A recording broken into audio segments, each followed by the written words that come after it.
क्या हुआ जब प्रयागराज महाकुंभ के दौरान एक महिला नागा साधु को गंगा स्नान करने से रोका गया।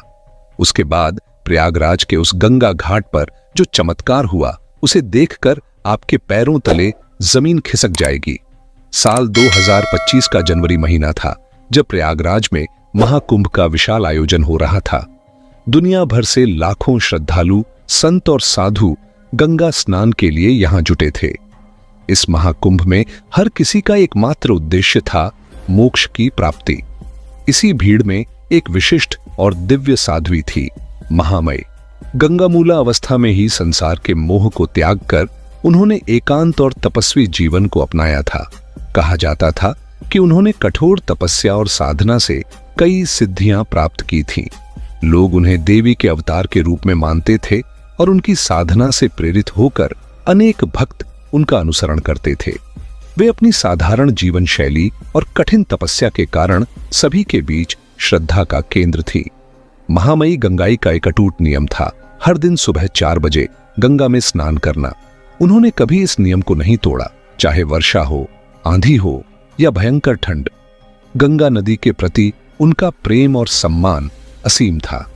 उनके अनुसार गंगा में स्नान केवल एक शारीरिक क्रिया नहीं थी, बल्कि यह एक आध्यात्मिक प्रक्रिया थी जिससे आत्मा का शुद्धिकरण होता था और परमात्मा से सीधा संबंध बनता था। जब उन्होंने महाकुंभ में जाने का निश्चय किया तो उन्होंने पहले ही निर्णय ले लिया था कि वे वहां कुछ महीने रहेंगी, साधना करेंगी और गंगा के पवित्र तट पर ध्यान लगाएंगी। उन्होंने अपनी यात्रा की तैयारी की और 1 महीने पहले ही प्रयागराज पहुंच गए। पहली सुबह जब वे प्रयागराज के गंगा घाट पर पहुंची तो माहौल अद्भुत था। महाकुंभ की धूमधाम के बीच भी गंगा का शांत प्रवाह और वातावरण में व्याप्त आध्यात्मिकता ने सभी को मंत्रमुग्ध कर रखा था। उस सुबह का समय करीब 4 बजे का था जब महामयी गंगाई स्नान करने के लिए घाट पर पहुंची। ठंडी हवा चल रही थी और घाट लगभग खाली था। उन्होंने सोचा कि यह समय उनके दैनिक स्नान के लिए सर्वोत्तम है। जब वे अपने वस्त्र उतारकर गंगा में प्रवेश करने वाली थी, तभी वहां पर सफाई के कार्य में लगे नगर निगम के कुछ अधिकारी उन्हें रोकने के लिए आगे आए।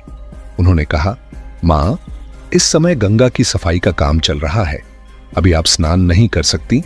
हमारे नियम के अनुसार यह समय सफाई के लिए निर्धारित है।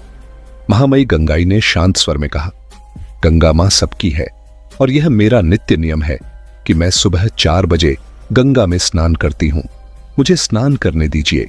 मेरे स्नान से आपकी सफाई प्रक्रिया बाधित नहीं होगी। लेकिन अधिकारी उनकी बातों पर ध्यान दिए बिना बोले, नहीं, यह संभव नहीं है। आपको थोड़ा इंतजार करना होगा। दिन भर का समय है, बाद में आकर स्नान कर लीजिए। अभी हम आपको अनुमति नहीं दे सकते। महामयी गंगाई धैर्य से बोली, यह मेरा नियम है और मैं इसे आज भी नहीं तोड़ सकती। मैं गंगा की शरण में आई हूं और यह मेरा अधिकार है कि मैं इसमें स्नान करूं।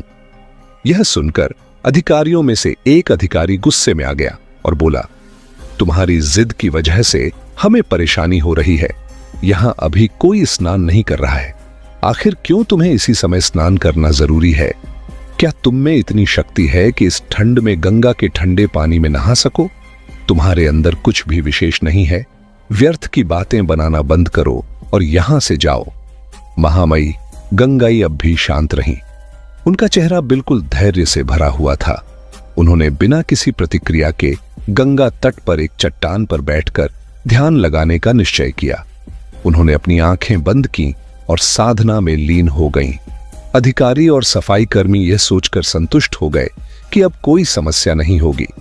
उन्होंने फिर से सफाई का काम शुरू करने की कोशिश की, लेकिन तभी एक अजीब घटना घटी।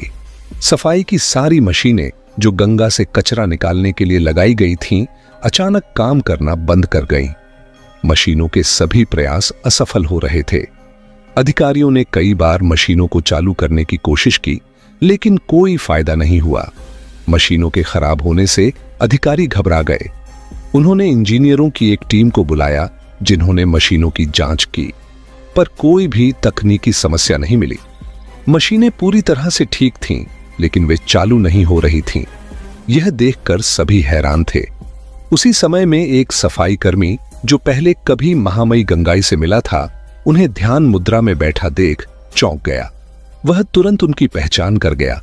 उसने अधिकारियों से कहा, यह साध्वी कोई साधारण साध्वी नहीं है, यह महामयी गंगाई हैं, जिनकी सिद्धियां अद्भुत हैं। जब मैं छोटा था तो एक गंभीर बीमारी से ग्रसित हो गया था, तब इन्हीं के आशीर्वाद से मैं ठीक हुआ था। हमें इनसे माफी मांगनी चाहिए, क्योंकि उनका अपमान करने के कारण ही मशीनें काम नहीं कर रही हैं। यह सुनकर अधिकारी हक्के बक्के रह गए। उन्होंने समझ लिया कि उनका व्यवहार गलत था। वे सभी महामयी गंगाई के पास गए और उनके चरणों में गिरकर माफी मांगी। उन्होंने कहा, मां, हमसे बहुत बड़ी भूल हो गई है। हमें समझ नहीं आया कि आप कौन हैं। हमसे गलती हो गई कि हमने आपको गंगा में स्नान करने से रोका।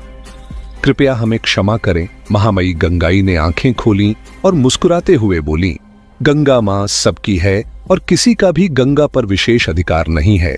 साधुओं का पहला अधिकार होता है, क्योंकि वे गंगा की महिमा को समझते हैं। लेकिन यह भी जरूरी है कि हम सब मिलकर एक दूसरे का सम्मान करें। मैं आपको क्षमा करती हूं। इसके बाद महामयी गंगाई ने गंगा में स्नान किया। जैसे ही उन्होंने गंगा में स्नान किया, उसी क्षण मशीनें फिर से चलने लगीं। अधिकारियों और कर्मचारियों की आंखों में आश्चर्य और श्रद्धा थी। वे समझ गए कि यह साध्वी वास्तव में दिव्य शक्ति से युक्त थीं। इस चमत्कार के बाद पूरे प्रयागराज में यह खबर फैल गई। लोग महामयी गंगाई के दर्शन के लिए घाट पर आने लगे। सभी ने यह महसूस किया कि साधु संतों का अपमान करना एक बड़ी गलती है और वे वास्तव में ईश्वर के प्रति समर्पित होते हैं।